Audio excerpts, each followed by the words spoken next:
اچھا، اس پورے ایپیسوڈ کے اندر ایک تھوڑی سی جرت دکھائی ہمارے جو کراچی کے دیوبندی مفتی ہیں، مفتی طارق مسعود صاحب حفظہ اللہ تعالی.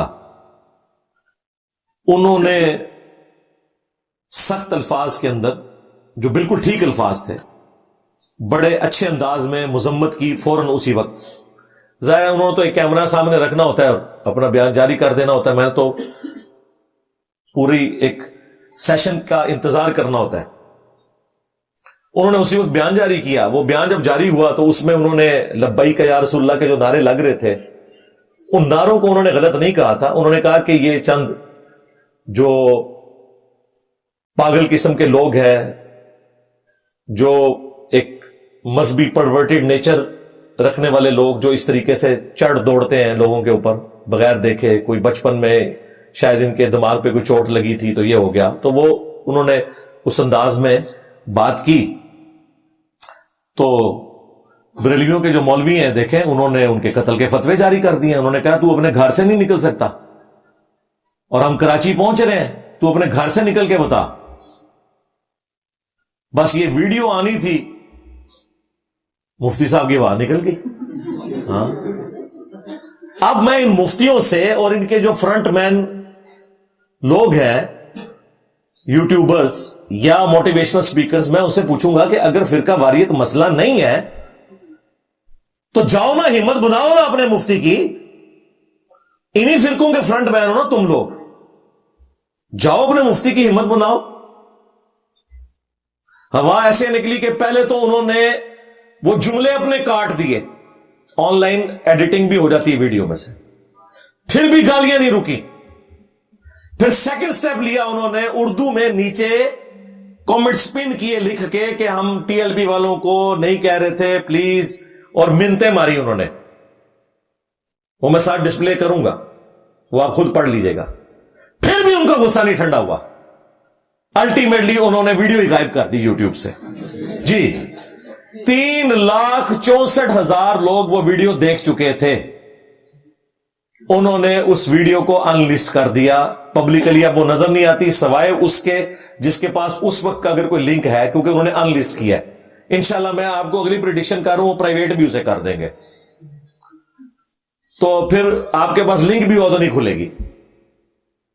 یعنی پہلے کٹنگ کی، اس میں بھی تسلی نہیں ہوئی، پھر کامنٹس کیے، اس میں بھی تسلی نہیں ہوئی مخالفین کی، اور الٹیمیٹلی اس ویڈیو کو پبلکلی انہوں نے غائب کر کے ان لسٹ کر دیا. اب مجھے بتائیں، جو لوگ ہمیں سمجھاتے تھے کہ جی انجینئر صاحب پہ 5 دفعہ مرڈر اٹیمپٹ اس لیے ہوئی ہے کہ انجینئر صاحب کی بات کرنے کا انداز درست نہیں ہے، تمہیں تو آتا ہے نا.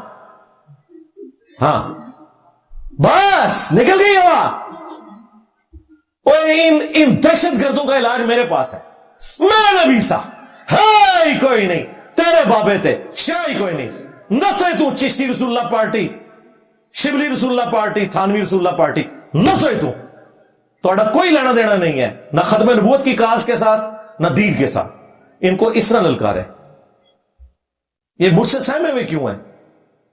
آپ سمجھتے ہیں نا میٹھے انداز میں. میں تو پہلے سے کہہ رہا تھا کہ مامو پارٹی تسی ذرا میٹھے انداز سمجھا کے دیکھ لو انہوں نے. میٹھے انداز میں کیا 2 جملے بولے ہیں، ویڈیو سے ہی بھاگ گئے، اپنی ویڈیو سے بھاگ گئے. بس یہ ہے جی ٹوٹل، یہ جرت ہے جی. اب مجھے بتائیں، اگر مجھے آ کے آپ کوئی سمجھانے کی کوشش کرے کہ انجینئر صاحب کا انداز درست نہیں ہے، انجینئر صاحب کو بات کرنے کا پتہ نہیں، اور مجھے ہی تو پتہ ہے کیسے بات کرنی ہے، کیسے دبکے ہوئے جائے، کیا تمکنت ہوتی تھی ان بریلویوں کی، چوراہوں کے اوپر کھڑے کر کے یہ وہابیوں کو، اہل حدیث کو، دیوبند کو گستاخ رسول کہتے تھے. آج ہمارے اسٹوڈنٹ سے منہ چھپاتے پھرتے ہیں. بڑا برا وقت آیا جینا ہوتے، بہت برا وقت آیا. انہوں نے کبھی سوچا بھی نہیں تھا ہمارے ساتھ یہ ہوگا، کیونکہ انہیں پتا ہے کہ جیسے ہی سامنا ہوگا تو وہ زخم پھر یہ چھیننا شروع کر دے گا. چشتی رسول اللہ، شبلی رسول اللہ، تھانوی رسول اللہ، اور باقی جو ان کے بزرگوں نے جو جو گستاخیاں کی ہیں. ان کا علاج یہ ہے. اور یہ ڈاکٹرن 2009 میں نے لانچ ہی اسی لیے کی تھی. مجھے پتا تھا کہ جو میں خطرناک کام کرنے جا رہا ہوں نا، یعنی لوگوں کو قرآن و سنت سکھانے جا رہا ہوں، انہوں نے قرآن و سنت کو کرنا ہے سائیڈ پہ، میرے اوپر گستاخی کے الزام لگانے ہیں. میں شروع ہی سے انہوں نے بلی مار دی تھی. ہاں یہ میرا ٹروتھ ہے جو میں پبلکلی اس وقت آپ کے سامنے ریویل کر رہا ہوں. اور میرے قریبی ساتھیوں کو پتا ہے میں نے اسی وقت اندھا دھن پیروی کا انجام لکھا, پھر 2012 میں 71B مسئلہ ریکارڈ کروایا. اس کے پیچھے پہلا ایم یہ تھا کہ ان کی بلی میں مار دو. یہ دوسرا ایم تھا کہ آپ کو بتایا جائے کہ ان کے بزرگوں نے کیا کام ڈالا. اصل میں چاہ رہا تھا کہ میں نے ایک شیلڈ ایسی قائم کرنی ہے کہ میرے تک پہنچ نہ سکے. تو دیکھا کیسے نسے نے, ہاں الحمدللہ قابو آئے نا کہ نہیں. تو میرے بھائی میں نے آپ سارے علماء کو, مفتیوں کو, موٹیویشنل سپیکرز کو ریکویسٹ کیا ہے خدا کے لیے آپ لوگ ویلاگز بنایا کریں. ہاں دہی نکالنے کا سنت طریقہ, ہاں کیلا رکھنے کا سنت طریقہ, کھیرا کاٹنے کا سنت طریقہ. ہاں اسی طریقے سے مختلف ملکوں میں جا کے ویلاگز بنائیں. دین کا کام خدا کے لیے آپ لوگ چھوڑ دیں. اللہ کے فضل سے ہم ہیں نا, ویسے بھی ہم نے کوئی ٹاپک نہیں چھوڑا جس کے اوپر بات نہیں کی ہے. یا تو پھر ہماری طرح بات کریں, ادروائز یہ منافقت چھوڑ دیں. آپ لوگ اپنے 2-3 جملوں کا بار نہیں اٹھا سکتے. اور دیکھیں میں نے سارے فرقوں کو نہ صرف اٹھایا ہے, پیسیفک اوشن کے اندر پھینک دیا. سارے بزرگ انہوں نے فیل ہو گئے. آپ لوگوں کو انہوں نے نا اشتعال دلایا ہوا تھا. وہ خادم رضوی صاحب بھی 2017 کے دھرنوں میں جناب چیخ چیخ کے امام بالغ فرماندے نے امت مر جائے, ہاں کہ گستاخیاں ہو رہی ہیں اور امت کچھ نہیں کر رہی. امت بھی بیچاری سہمی ہوئی تھی کہ یار واقعی ہمیں مر جانا چاہیے کہ یار فرانس میں گستاخیاں ہو رہی ہیں, فلاں جگہ ہو رہی ہیں اور ہم کچھ کر نہیں رہے. بھئی امت نے کبھی نہیں پوچھا کہ خادم رضوی صاحب یہ دھرنا لے کے آپ لاہور سے آئے ہیں اور لاہور میں شبیر بردرز ضیاء القرآن پبلیکیشن سے چشتی رسول اللہ چھپ رہا ہے, شبلی رسول اللہ چھپ رہا ہے, کشف المحجوب کی گستاخانہ عبارتیں صاحب اور سکر والی چھپ رہی ہیں. یہ سارے بکواسیات تذکرۃ الاولیاء کے پرنٹ ہو رہے ہیں. ادھر کیوں نہیں دھرنا دیا جی امام مالک فرماندے نے امت مر جائے کہ نبی کی گستاخیاں ہو رہی ہیں اور امت بدلہ نہیں دے رہی. امام مالک فرماندے تھے پھر امت زندہ کیوں ہے, پھر مر جائے ساری, پھر مر جائے ساری. پوری عالم اسلام اس وقت یا تو مر جائے, یا تو مر جائے سارا عالم اسلام, یا پھر حضور کی عزت پر پہ رہ جائے. بس 2 باتوں میں سے ایک بات ہے. بس یا سارا اکٹھا ہو کے مر جائے تو یا پھر فرانس کو جواب دے. تو دیکھیں پھر میں نے کیسا قابو کیا. میں کہا بابا جی چھاڑ دے, آجا بابا جی آجا, پہلے تیرے بابے مر جائیں. غوث کتب افضال جن کی ڈیوٹیاں تم لوگوں نے کہانیاں کروائی تھی کہ غوث جو ہے کلی ہے, انہیں سنبھالے سارا کچھ, نسل تو ہے. پہلے 295 سی اس غوث کتب افضال کے اوپر لگنی چاہیے جس کی ڈیوٹی ہے وہاں پہ, جہاں پہ یوٹیوب کی ہارڈ ڈسک رکھی ہیں کہ نبی اسلام کی گستاخانہ ویڈیوز اس میں سیو ہیں اور وہ نگاہ مار کے وہ ہارڈ ڈسک کو جلا کے راکھ نہیں کر رہا. تیرے غوث کتب افضال کیوں نہ مر جائے, امت کیوں مرے, امت تو بیچاری کچھ نہیں کر سکتی. تیرے بابے مر جائیں, بلکہ مجھے کہنا چاہیے کتے کی موت مر جائیں کہ رسول اللہ کی گستاخیاں ہو رہی ہیں اور وہ تماشا دیکھ رہے ہیں, کیونکہ وہ کر سکتے تھے. امت کا کوئی قصور نہیں, امت بیچاری کچھ نہیں کر سکتی. ہوں ریٹائرمنٹ لا لی باویاں نے, پہلے بم پھڑ دے سن, قبر تو نکل کے ڈائیو لگا کے جی راوی دے پل تے دربار دے آگے ٹھوک کے ٹر گیا بندہ, بم 55 لوگ شہید ہو گئے. وہ بابے کو آتش کیش ڈراپ ہو گیا. اور بابے فیل ہو گئے نے یا میرے ڈر کی وجہ سے غائب ہو گئے. ٹھیک ہے کچھ عرصے کے لیے میں اعتکاف بیٹھ جاتا ہوں, کڈو بابے. تو پہلے بھی کوئی نہیں تھا, سب جھوٹ ہے. کوئی جرت نہیں کرتا تھا, ان کو للکارتا نہیں تھا کوئی. اسی لیے آپ لوگ بھی سبحان اللہ پڑھتے تھے. آپ لوگ ان کی میمز بناتے ہیں. ہاں آپ میمز بنیں گی, یہ تمہیں سزا ملی ہے, یہ ذہن میں رکھنا. تم نے 1200 سال تک اللہ اور اس کے رسول کے نام کے اوپر چندے کھائے ہیں عز و جل و صلی اللہ علیہ وآلہ وسلم. مکے اور مدینے کی آوازیں لگا کے تم نے سواریاں بغداد میں, اجمیر میں, دیوبند میں اور بریلی میں پھینکی ہیں. جائیدادیں بنائی ہیں تم نے اللہ اور اس کے نبی کے نام کے اوپر صلی اللہ علیہ وآلہ وسلم. تو دیکھ لو اللہ تعالیٰ نے تم سے کیسا بدلہ لیا ہے. 1200 سال کی عزت کو صرف 12 سالوں کے اندر ملیا میٹ کر کے رکھتی ہے.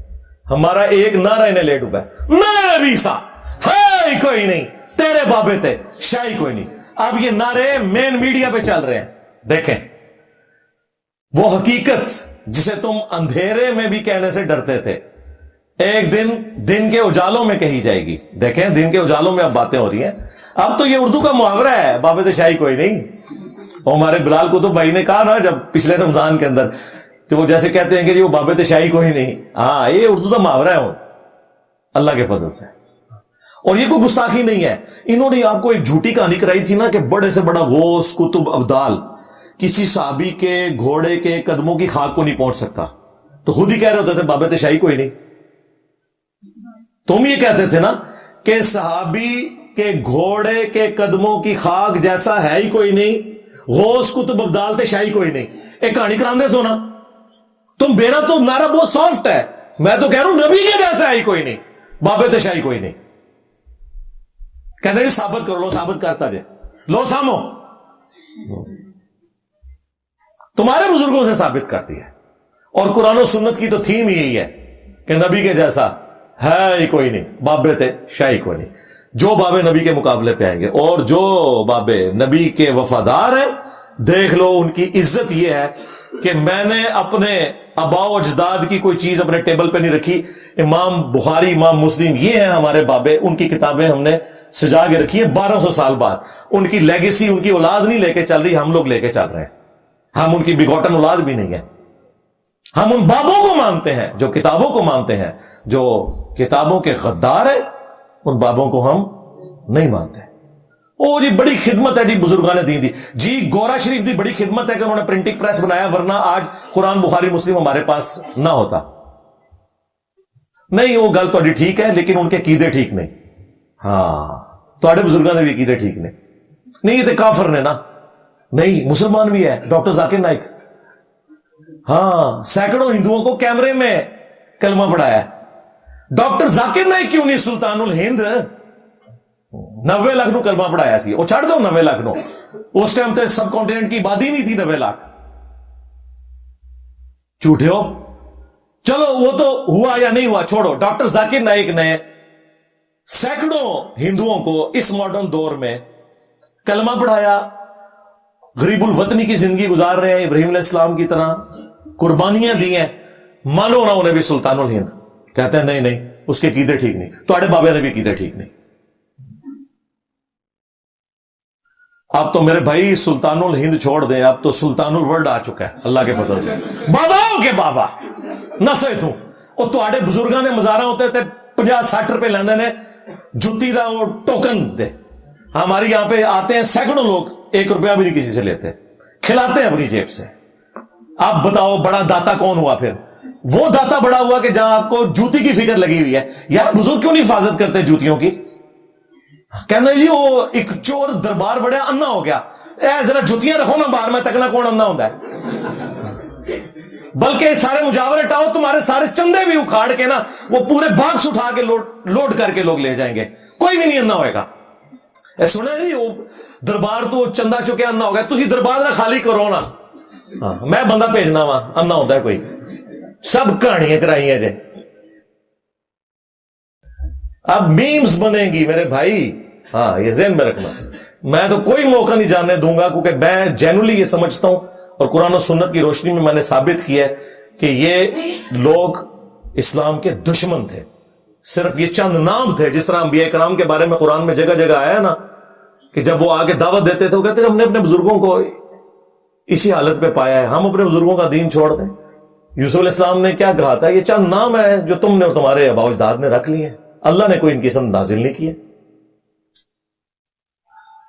انجینئر صاحب ہاتھوں اللہ رکھا کریں. وہ دیکھیں حضرت موسیٰ علیہ السلام کو اللہ تعالیٰ نے کہا تھا فرعون کے پاس جا رہے ہو تو بات نرمی سے کرنا. بالکل بات ہم نے نرمی سے ہی کی ہے اللہ کے فضل سے. جب تم ہمیں قرآن و سنت بیان کرنے کے اوپر گستاخ رسول کہو گے پھر ہم تمہیں نہیں چھوڑیں گے, ذہن میں رکھنا. اور دوسری بات, تم اپنے آپ کو موسیٰ علیہ السلام کی بجائے ابراہیم علیہ السلام کے ساتھ کیوں نہیں منسوب کرتے ہو؟ ہمارا دین تو دین ابراہیم ہی ہے. ملت ابیکم ابراہیم ہوا سماکم المسلمین. دیکھو میرے جو جد امجد تھے ابراہیم علیہ السلام, ان کے بارے میں تو قرآن میں ہے جب ان کے ابے نے کہا نا کہ یہ جو ہمارے بزرگ ہیں ان کا تو بڑا گستاخ ہو گیا, اور سورہ مریم کے اندر بھی اور سورۃ الانبیاء میں تو بڑے سخت الفاظ ہیں. حضرت ابراہیم نے جب جواب دیا ان کا انتم وآباؤکم فی ضلال مبین, ابا جی تسی بھی تو سارے بزرگ بابے ساری گمراہ سب. کہتے ہیں انجینئر صاحب کس کی زبان بول رہے ہیں؟ جی ابراہیم علیہ السلام کی زبان بول رہا ہوں. ہاں قرآن میں لکھا ہوا ہے تم بھی تمہارے سارے بزرگ گمراہی پہ تھے. یہ ابراہیمی زبان ہے اللہ کے فضل سے الحمدللہ. لیکن اس طرح کی احتیاط کہ جس میں آپ نے پبلکلی سامنے آنا ہے, اس میں آپ کو ضرورت ہے کہ آپ کوئی ایسی ایکٹیویٹی پرفارم نہ کریں کہ کوئی سو کالڈ عاشق رسول اپنی جنت پکی کروانے کی کوشش کرے. اچھا یہ جنت پکی کروانا سب سے آسان ہے. جو صحیح طریقہ ہے جنت پکی کروانے کا میرے بھائی, اس میں تو آپ کو روزانہ پولیس راہ سے گزرنا پڑتا ہے, 5 وقت کی نماز پڑھنی پڑے گی, پورے معاشرے کی تکلیف اٹھانی پڑے گی, حلال اور حرام میں فرق کرنا پڑے گا. لیکن آپ زندگی بھر کوئی نیکی کا کام نہ کریں, کسی ایک کو پار لگا دیں اور ڈائریکٹ جنت میں پہنچ جائیں, پھر حالت یہ ہو کہ ہمارے پڑھے لکھے لوگ بھی پھر اس طرح کی سٹیٹمنٹ دیں کہ جی ترکھانا نہ منڈا نمبر لے گیا. جب ہمارے پڑھے لکھے لوگ اس قسم کی باتیں کریں تو پھر باقی لوگوں کو چھوڑ دیں. اور منڈا بھی جڑا نمبر لے گیا سی وہ بھی میں تمہیں کورٹ تو کیس دسیا سارا کہ معافی مانگ لی سی انہیں بھی, چلے اس کو چھوڑ دیں. یہ جو یہاں آپ کا تھا ممتاز قادری, اس نے بھی رحم کی اپیل کی ہوئی تھی صدر پاکستان کے پاس, بلکہ انہوں نے تو بلڈ منی بھی اکٹھی کرنی شروع کر دی تھی کہ ہم بلڈ منی دیں گے, جو ہے اس کو آپ چھوڑ دیں. کیوں چھوڑ دیں؟ پہلے تو آپ کہتے ہیں ہم پھندے کو چوم لیں گے, بعد میں بلڈ منی کیوں جمع کر رہے تھے؟ وہ تو گورنمنٹ نے ایکسپٹ نہیں کی. ادروائز میں آپ کو بتاؤں اگر اس کی ایگزیکیوشن نہ ہوئی ہوتی, اس کے بعد آپ کو درجنوں واقعات ملتے. یہ آپ کریڈٹ دیں اس وقت کے پرائم منسٹر کو نواز شریف صاحب کو, اس وقت کے آرمی چیف کو راحیل شریف صاحب کو, اپنی ساری کمزوریوں کے باوجود. اور پھر انہوں نے جو دلیری کی کہ اس کے لیے ڈیٹ رکھی 29 فروری کی تاکہ برسی 4 سال بعد آئے. ہاں وہ لیپ کا سال تھا نا, ورنہ آپ کو اسلام آباد پنڈی میں ہر سال اگر وہ 28 فروری کو کرواتے تو آپ کو برسیاں نظر آتی ہیں اور یہ سارے کا سارا معاملہ چلتا رہتا. انہوں نے ڈیٹ ہی ایسی رکھی کہ وہ معاملہ تو مر گیا. ہاں ورنہ یہ گلی گلی واقعات ہونے تھے. جنازہ نہیں دیکھا آپ نے کتنا بڑا, پورا شہر بند ہو گیا تھا. تو اس وقت مجھے کئی علماء نے فون کر کے پوچھا جی نہیں صاحب ہم غائبانہ نماز جنازہ, میں نے کہا یہ اپنا غائبانہ نماز جنازہ پڑھ رہے ہو تم یعنی اس چیز کو سپورٹ کرو کہ کوئی شخص قانون ہاتھ میں لے. اس کے اپنے پیر نے لانے برات کر دیا, باپا جانی نے, الیاس قادری صاحب نے, انہوں نے کہا اس طریقے سے قانون ہاتھ میں نہیں لینا چاہیے, وہ ان کا پیر تھا. اس نے خود کہہ دیا کہ میرے مرید نے غلط کام کیا, اس طریقے سے قانون ہاتھ میں نہیں لینا چاہیے. تو یہ واقعات ہوتے رہنے چاہیے تھے. تو میں آپ کو بتا رہا تھا کہ آپ اس ملک میں رہ رہے ہیں کہ آپ کو اس طرح کی احتیاط کرنی ہوگی. میں نے اس طرح کی کوئی احتیاط نہیں کرنی, ذہن میں رکھیے گا. یہ مجھے جو مشورے دیتے ہیں, نہیں, 24 کیرٹ سونا تو اپنی جگہ ہونا چاہیے. اس کی وجہ یہ ہے کہ میں نے تو یہ فیصلہ کر لیا نا کہ میں نے تو اپنی جان رکھی ہوئی ہے ہتھیلی کے اوپر. ہاں سیدھی بات لوگوں کو بتانی ہے. ظاہر ہے میری طرح کی زندگی نہ علماء گزار سکتے ہیں, نہ مفتی گزار سکتے ہیں, نہ موٹیویشنل سپیکر گزار سکتے ہیں, کیونکہ ان بیچاروں نے تو جا کے کالجز میں یونیورسٹیز میں درس دینے ہوتے ہیں. وہیں کوئی نعرہ مار کے سیدھا پیٹ میں چھرا گھوم دے گا, کوئی گولی مار دے گا. اس لیے تو بیچارے پھر ویڈیو بھی ڈیلیٹ کروا دیتے ہیں اپنی, ٹھیک ہے نا. تو بیچارے اپنی جگہ درست ہے. میں جو کرٹیسزم کرتا ہوں ان پہ اس لیے کرتا ہوں کہ مجھے کیوں کہتے ہیں میں غلط کر رہا ہوں. تم اتنا سا صحیح کرو تو تمہیں اپنی ویڈیو سے دستبردار ہونا پڑ جائے. تو میں نے تو اتنا سارا صحیح کر دیا, تمہارے سارے بزرگوں کا گند سمیٹ دیا اللہ کے فضل سے, جس کی وجہ سے تم مجھے کہتے ہو گندی بکھی. جی میں وہ گندی بکھی ہوں جو تمہارے بزرگوں کا گند صاف کر رہی ہے. یہ بتاؤ کس کہتے ہیں یہ گندی مکھی بیٹھتا ہی گند کے اوپر ہے. یہ نہیں بتا رہے گند پھیلایا کس نے ہے. گند پہ بیٹھ رہا ہوں نا. یقیناً یہ گند بخاری مسلم کو تو نہیں کہہ رہے ہوں گے. یہ چشتی رسول اللہ, تھانوی رسول اللہ, کشف مجوب, تذکرۃ الاولیاء میں جو گستاخانہ عبارتیں انہی کو گند کہہ رہے ہیں نا. تو یہ پھیلایا کس نے, پرنٹ کس نے کیا ہے, اس کے حق میں مناظرے کس نے لڑے ہیں؟ انہوں نے خود. تو پوری بات کیا کرو. تو میں نے تو یہ کرنا ہے, لیکن میں اپنے کسی اسٹوڈنٹ کو ولنریبل نہیں کروں گا کہ وہ پبلکلی آ کے اس طریقے سے للکارے ان کو, نہیں, بالکل نہیں. قرآن و سنت شیئر کروائیں, زیادہ کوئی چیز شیئر کروانی ہے ہماری ویڈیو شیئر کروائیں, وہ بھی آخری درجے میں, ادروائز قرآن و سنت کافی ہے. خود کیمرے پہ آ کے اس طریقے سے ونریبل ہونے کی ضرورت نہیں ہے, کیونکہ آپ اس طرح کی لائف کو سسٹین نہیں کر سکیں گے, سیدھی سی بات ہے. میں نے اپنے کسی اسٹوڈنٹ کو اس حوالے سے ونریبل نہیں کیا, اسی لیے کہا کہ نمازیں بھی ان کے پیچھے پڑھیں, چندے بھی ان کو دیں, مسجد بھی کوئی الگ نہ بنائے, کوئی چندہ بک نہ بنائے, اور سینہ بسینہ ختم نبوت صلی اللہ علیہ وآلہ وسلم کی برکت سے جو نبیوں والا کام شفٹ ہوا ہے, ایمانداری کے ساتھ اپنے محبوب صلی اللہ علیہ وآلہ وسلم کی مبارک دعوت کو پھیلائیں.